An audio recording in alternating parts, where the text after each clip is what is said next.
شیطان اس نے اللہ کے حضور قسم کھائی کہ میں تیرے بندوں کو تیرے تک نہیں آنے دوں گا، ان کے دائیں سے آؤں گا، ان کے بائیں سے آؤں گا، آگے سے آؤں گا، پیچھے سے آؤں گا، چاروں طرف سے حملہ۔ کدھر بھاگیں گے؟ ظالم دو راستے بھول گیا، اوپر والا اور نیچے والا۔ جب بندہ دعا کے لیے ہاتھ اٹھاتا ہے یا سر سجدے میں رکھ دیتا ہے، شیطان کچھ بھی نہیں کرتا۔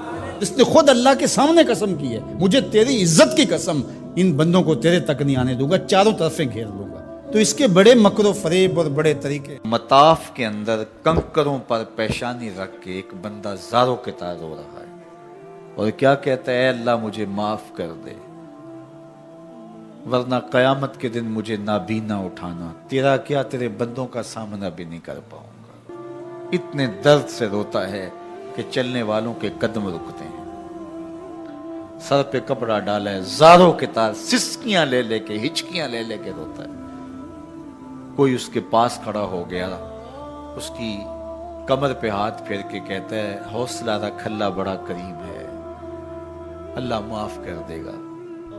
خیر جب وہ شخص رو رو کے آہوزاری کر کے اپنے رب کے حضور یہ تمنائیں کر کے اٹھ کے جانے لگا، تو اس شخص کو شوق تھا کہ میں دیکھوں یہ ہے کون، اتنا خوف خدا، اتنا ڈر رہا ہے، پتہ نہیں کون ہے، کیا گناہ کر بیٹھا ہے۔ لیکن جب اس صاحب نے سر اٹھایا تو اس کی چیخ نکل گئی، فائزہ ہوا شیخ عبد القادر جیلانی۔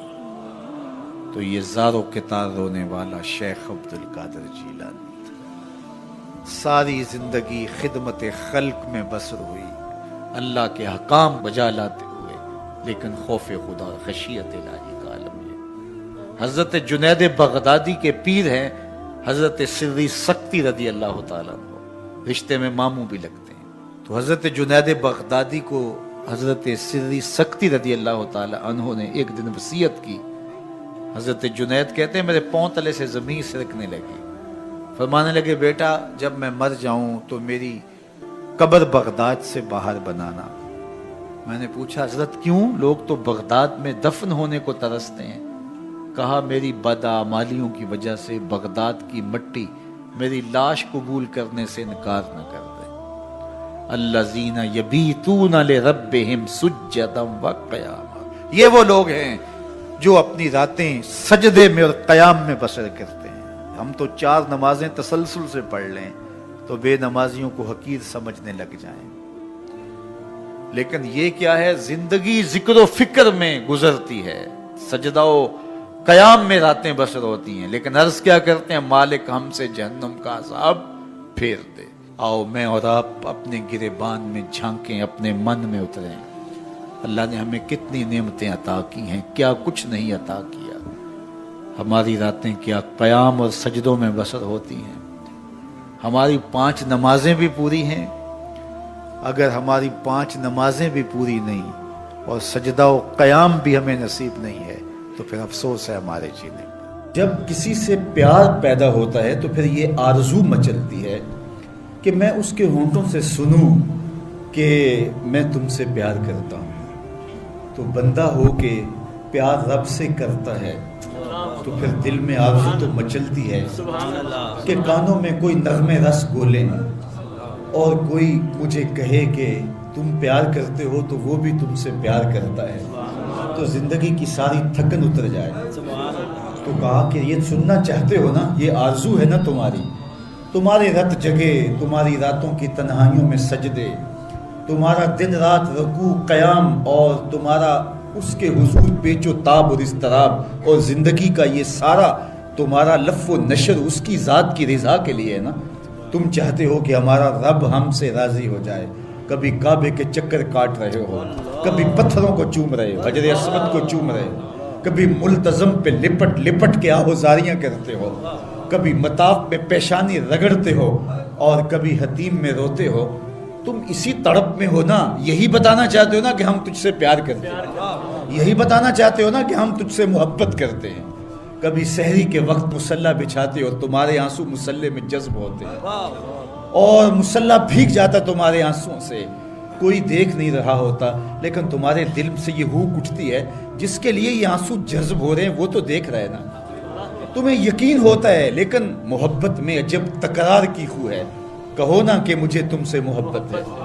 تو پھر یہ خو جو طبع کے اندر ہے، بندہ سننا چاہتا ہے، وہ بےتابیاں اسے تنگ کرنے لگ جاتی ہیں، اس کے اندر اداسیاں پیدا ہوتی ہیں کہ یار میں تو اس سے پیار کرتا ہوں، میں تو اس سے محبت کرتا ہوں، وہ بھی کرتا ہوگا، یہ تو یقیناً اس نے مجھے توفیق سجدہ نصیب ہی تب کی ہے، لیکن میں بھی تو سننا چاہتا ہوں کہ وہ مجھ سے پیار کرتا ہے، میرے سجدوں کا مل ڈالا ہے اس نے، اگر میں گلی گلی کی خاک چھانی اور نگر نگر گھوم کے اس کے حرم کے چکر کاٹے اور دیوانہ وار گھوما تو وہ بھی تو کہے مجھے تیرے چکر عاشق زار نظر آ رہے ہیں اور میں تجھے پسند کرتا ہوں، تو چکر کاٹ رہا ہے، میرے حرم کا طواف کر رہا ہے، میں تیرے اوپر رحمتیں نچھاور کر رہا ہوں، تو سننا چاہتا ہے بندہ کہ وہ بھی کہے کہ ہاں تیری محبت قبول ہوئی، تیری محبت مراد کو پہنچی۔ تو آواز آئی تم یہ چاہتے ہو نا کہ وہ بھی تم سے محبت کا اظہار کرے اور اعلان کرے، اور اس کی محبت کا تمہیں یقین تو ہے لیکن وہ مزید جو ہے وہ اذعان و یقین کے سانچے میں ڈھل جائے، تو کہا کہ یہ اگر تم چاہتے ہو تو تم ایک طریقہ بتاتا ہوں، تم محبت کا جواب چاہتے ہو، تم ان سجدوں کا جواب چاہتے ہو، تم طواف اور ان چکروں کا جواب چاہتے ہو، تو تمہیں بتاتا ہوں میرے رسول کی چوکھٹ پہ آؤ اور ان کی اتباع کرو، ان کی اتباع کرو۔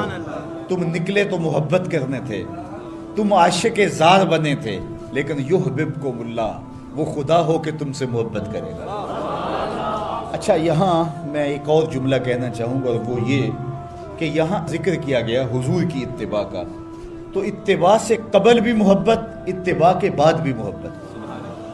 قل ان کنتم تحبون اللہ فاتبعونی یحببکم اللہ، یعنی اتباع سے پہلے بھی محبت، اتباع کے بعد بھی محبت۔ تو کوئی اتباع لالچ میں بھی ہوتی ہے، کسی غرض میں بھی ہوتی ہے کہ میں اس کی بات مانوں تو مجھے یہ ملے گا، لیکن کہا کہ تم نے میرے رسول کی اتباع ایسی کرنی جس کے آگے بھی محبت ہو، جس کے پیچھے بھی محبت۔ جب تم محبت کے دائرے میں رہ کے اتباع اور فرما برداری اور انقیاد اور اطاعت کے زمرے میں آ جاؤ گے تو پھر تم تو نکلے تھے رب سے پیار کرنے کے لیے، لیکن وہ رب ہو کے خود کہتا ہے میں اب تم سے پیار کرتا ہوں، اور درمیان میں اتباع میرے حضور کی آئی۔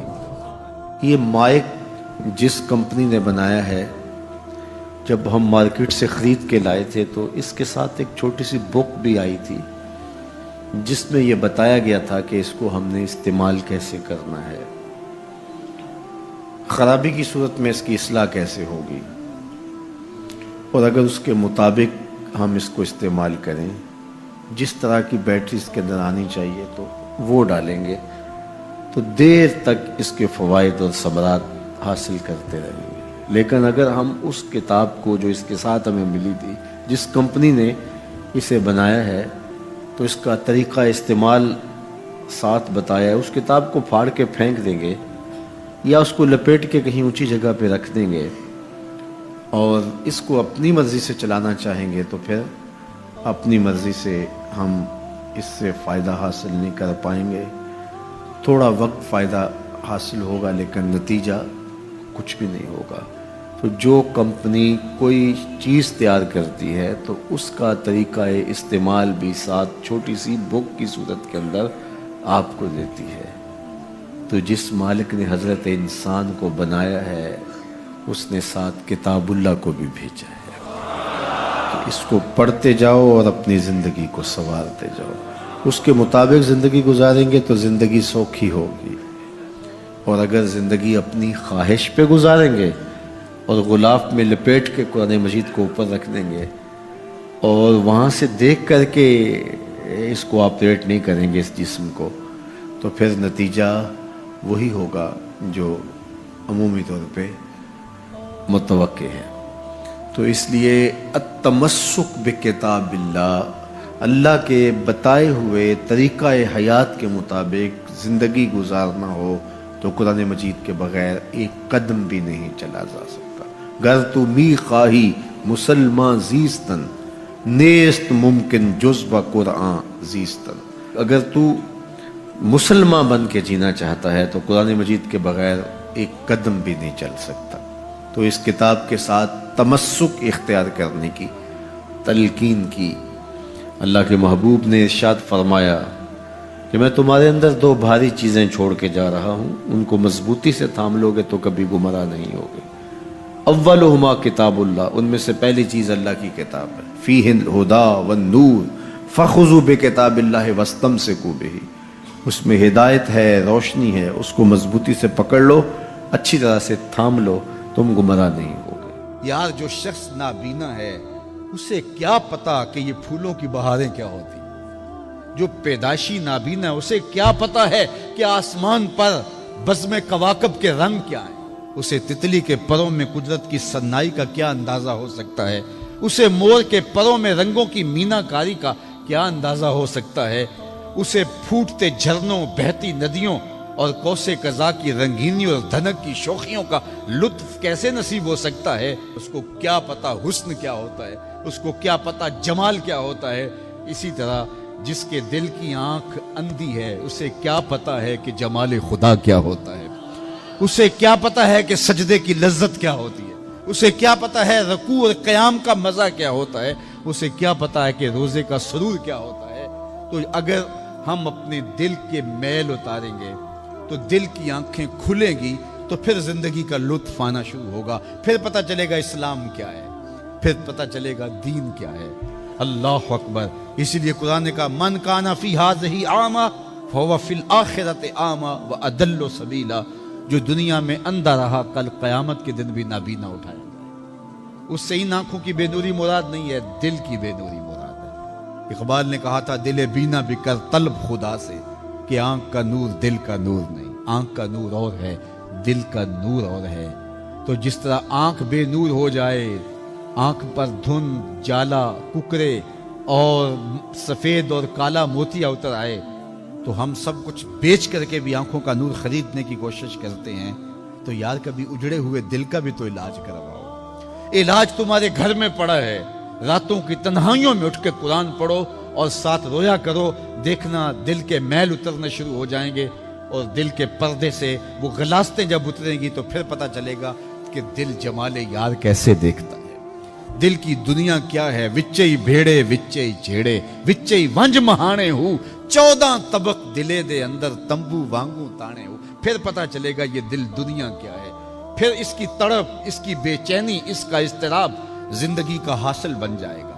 پھر زندگی کی بے چینی اور دل کی بے چینی اور دل کا محبوب کی یاد میں تڑپنا تمہیں سرور دے گا۔ پھر تم ایک ایک عضو میں دل مانگو گے، وہ مزہ دیا تڑپ نے میری آرزو ہے یا رب، وہ مزہ دیا تڑپ نے میری آرزو ہے یا رب، میرے دونوں پہلوؤں میں دل بے قرار ہوتا۔ پھر سمجھ آئے گی کہ یہ دل کتنی قیمتی شے ہے۔ اللہ نے بدن میں آنکھیں بھی دو رکھی ہیں، کان بھی دو رکھے ہیں، ہاتھ اور پاؤں بھی دو رکھے ہیں، لیکن دل ایک ہی رکھا ہے، اور دل عرش اللہ ہے، اللہ کا عرش ہے۔ پھر پتہ چلے گا۔ تو آئیے دل سے زنگ اتاریں، میل اتاریں، دل مصفا ہو، دل خوبصورت بن جائے، پھر دل کی کشکول پھیلا کے پھر عرض کریں ہر تمنا دل سے رخصت ہو گئی، اب تو آجا، اب تو خلوت ہو گئی۔ لیکن یہ میل کچیل سے ہٹا ہوا ہوگا تو گندی جگہوں پہ محبوب تو نہیں آتے ہیں۔ تو حسد، حقد، کینے، بغض، نفرتیں یہ ہم پالے رکھتے ہیں، اپنی زندگی کو ہم نے خود بوجھل بنایا ہوا ہے۔ میاں حسد کرنے سے محسود کا کیا ہوگا؟ ہم اپنے آپ کو تلخی میں مبتلا کیے ہوئے ہیں۔ بغض رکھنے سے مبغوض کا کیا ہوگا؟ ہم اپنے آپ کو بوجھ میں مبتلا کیے ہوئے۔ تو اپنے دل سے یہ سارے بوجھ اتار کر کے جب دل کو مصفا اور مزکا کریں گے تو پھر دیکھیے کہ دل کے آئینے میں کیسے جمال یار دکھائی دیتا ہے۔ تو اس دل کی اصلاح ہوگی کثرت کے ساتھ قرآن مجید کی تلاوت کرنے سے۔ تو راتوں کی تنہائیوں میں اٹھ کے قرآن پڑھو، دیکھنا کہ کیسے دل کے زنگ اترتے ہیں۔ بعض لوگ بڑی عجیب خبر سناتے ہیں، میاں تمہیں کیسے پتا؟ وہ کہتا ہے میں رات اچانک نیند نہیں آ رہی تھی تو ایک چینل کھولا تو اس میں یہ خبر چل رہی تھی۔ تو میں نے کہا تجھے نیند نہیں آ رہی تھی، تو نے چینل کھولا، کاش تو قرآن کھول کے بیٹھ جاتا، تجھے وہ دکھائی دیتا کہ تیرا اندر تیرا باہر روشن ہو جاتا۔ تو راتوں کی تنہائیوں میں اٹھ کے قرآن مجید پڑھنے کا مزاج پیدا کریں، اپنی صبح کا آغاز قرآن مجید کی تلاوت سے کریں، اپنے دن کو سمیٹیں، سونے کی تیاری کریں، سورہ ملک سے اپنے معاملات کو سمیٹیں۔ یہ چند دن کر کے دیکھ لیں۔ اور اگر آپ کو معاشی مسائل ہیں، مشکلات ہیں، تو سورہ واقعہ اس کے لیے اکسیر ہے۔ صرف 3 رکوع ہیں، اتنی اکسیر کہ جس کی زندگی میں سورہ واقعہ آ گئی وہ مشکلات میں مبتلا نہیں ہوتا، اللہ اس کے لیے رزق کے دروازے کھول دے۔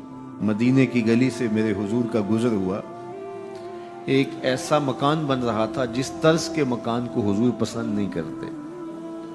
تو پوچھا یہ کس کا مکان ہے؟ کہا فلاں انصاری کا۔ حضور گزر گئے، کسی نے اس کو جا کے بتایا حضور تیری گلی سے گزرے تھے، تیرے مکان کو دیکھا، شاید حضور کو پسند نہیں آیا۔ چہرہ بتا رہا تھا حضور کا کہ تیرا مکان اچھا نہیں لگا۔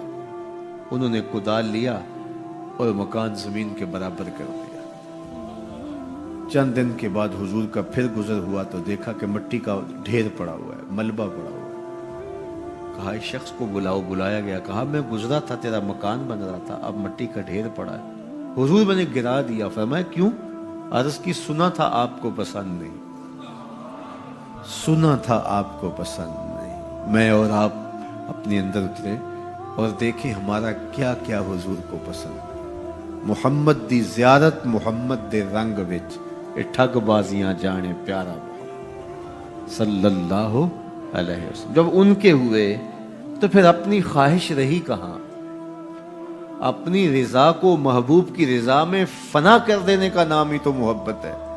تیرے ہندیاں سندیاں محبوبہ، میں کافر ہواں جے میں ہواں، اپنی نفی کرنے کا نام ہی تو محبت ہے۔ لیکن میں اپنی خواہشات کا پتلا ہوں اور عاشق رسول بھی ہوں، کیسی عجیب کہانی ہے۔ میں اپنی آرزوؤں کا بندہ بھی ہوں اور عاشق رسول ہوں، کیسی عجیب کہانی ہے۔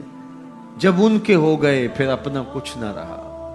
محبوب کی رضا میں اپنے آپ کو گم کرنے کا نام محبت ہے۔ جب ان کے ہوئے تو پھر زندگی کا جمال، زندگی کا نور نصیب ہوا، زندگی کی حقیقتیں ہاتھ آ گئی۔ میں عاشق رسول کہلاتا ہوں، حج اور عمرے بھی کرتا ہوں۔ میں 1.25 لاکھ مرتبہ جو ہے وہ ہر ہفتے میں درود بھی پڑھتا ہوں۔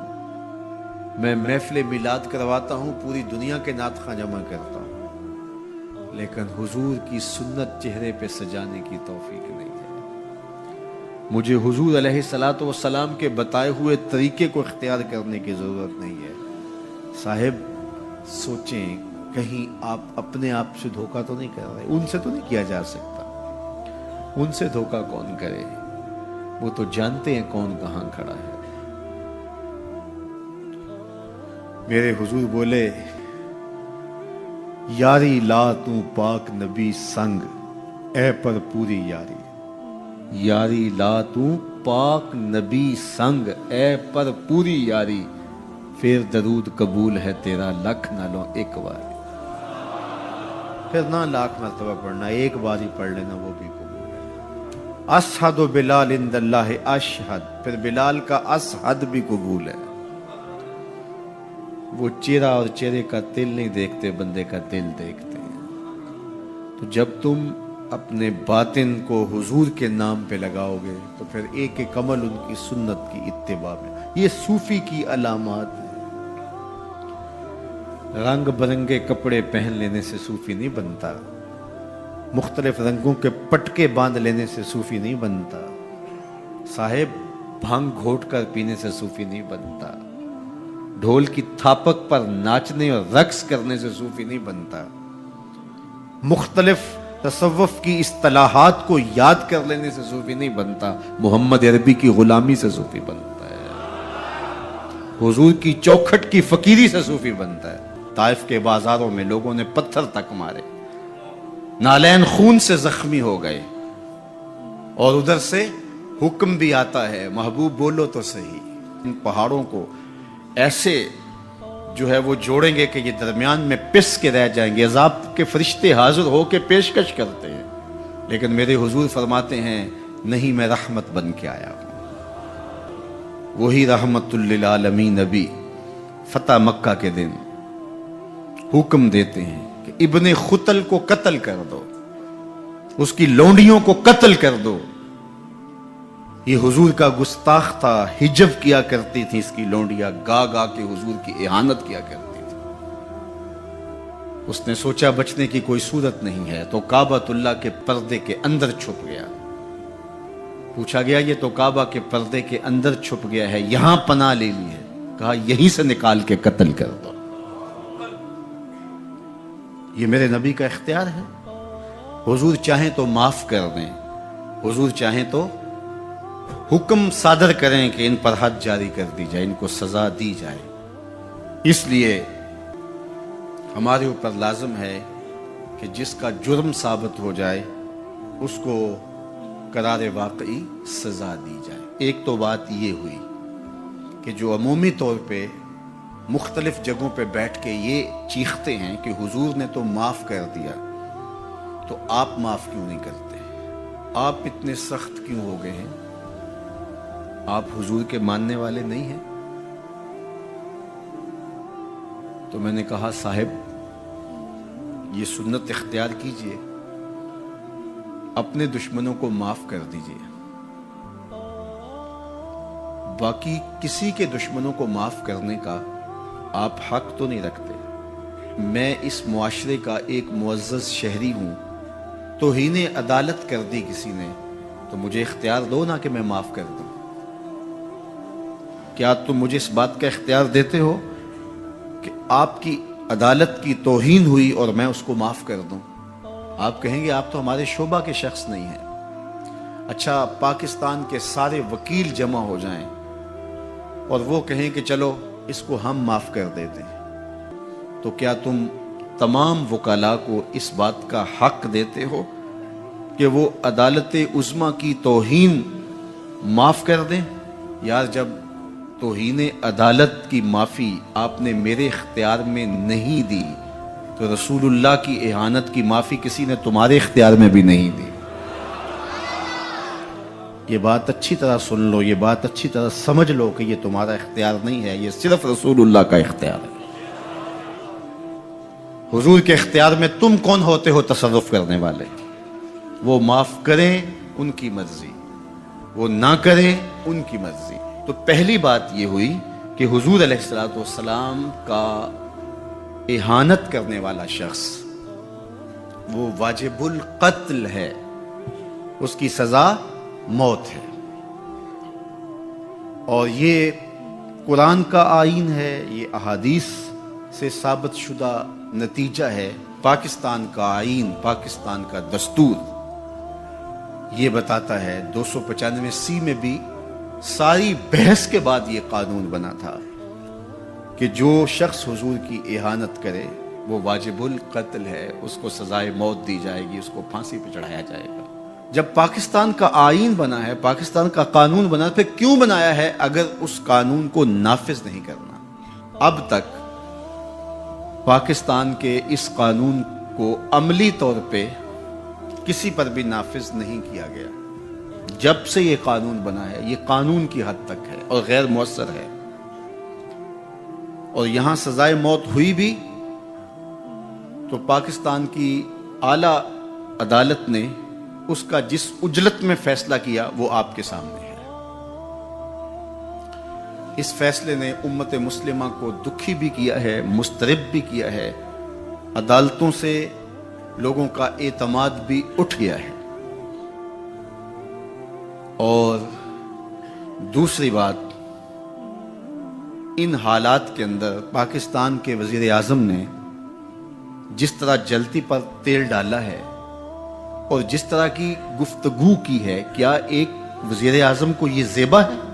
رعایا اولاد کی طرح ہوتی ہے. اس تقریر نے جلتی پر تیل کا کام کیا. تیسری بات میں آپ سے یہ کہنا چاہوں گا کہ اس وقت ہم پراکسی وار میں ہیں. ہمارا دشمن ہمارے وجود کو برداشت نہیں کرتا. ہم ایٹمی قوت ہیں اور وہ ہمیں صفحہ ہستی سے مٹانا چاہتا ہے. پاکستان کے اندر یہ جو آئین 295 ہے, مغرب کو ایک آنکھ نہیں بھاتا اور وہ چاہتے ہیں کہ یہ قانون غیر مؤثر تو ہے ہی ہے, یہ قانون ختم بھی ہو جائے. اور ایک تیر سے وہ کئی شکار کرنا چاہتے ہیں کہ قانون بھی توڑ دیا جائے اور یہ وطن بھی توڑ دیا جائے. لیکن ہمیں سوچنا ہے حضور سے ہمارا رشتہ لازوال ہے اور یہ ملک بھی اپنا ہے. اس لیے احتجاج ہمارا جمہوری اور آئینی حق ہے، اور اس کو ہم جس انداز میں بہتر سمجھتے ہیں احتجاج ریکارڈ کروانا چاہیے۔ کسی نے بیان دے دیا، کسی نے تحریر لکھ دی، کسی نے کالم لکھا، کسی نے میڈیا پہ آ کے اپنے جذبات کا اظہار کیا، کسی نے اداروں کو پیغام دیا، کسی نے احتجاجی مظاہرہ کر کے جلوس نکال کر کے اعلان کیا، کسی نے دکان بند کر کے اس بات کا اعلان کیا کہ ہم تمہارے اس فیصلے کو قبول نہیں کرتے۔ تو یہ ہمارا آئینی جمہوری دستوری حق ہے کہ ہم اپنے جذبات کا اظہار کریں، لیکن ہمیں اس موقع پہ گہری نظر رکھنا پڑے گی کہ دشمن اس سے فائدہ حاصل نہ کرے۔ اپنے لوگوں کو مرتب اور منظم رکھا جائے۔ جذبات کے اس ماحول کے اندر بھی ہم اپنی گفتگو کو پورے غور و فکر کے ساتھ تول کے بولنے کا مزاج بنائیں، تاکہ ملک کے اندر کوئی ایسی صورتحال پیدا نہ ہو۔ اللہ میرے وطن کی حفاظت کرے اور ہم سب کو حضور علیہ الصلوۃ والسلام کے ساتھ لازوال محبتوں کا جو رشتہ ہے اس کو نبھانے کی توفیق دے، حضور کے سامنے حشر کے دن ہم شرمندہ نہ ہوں۔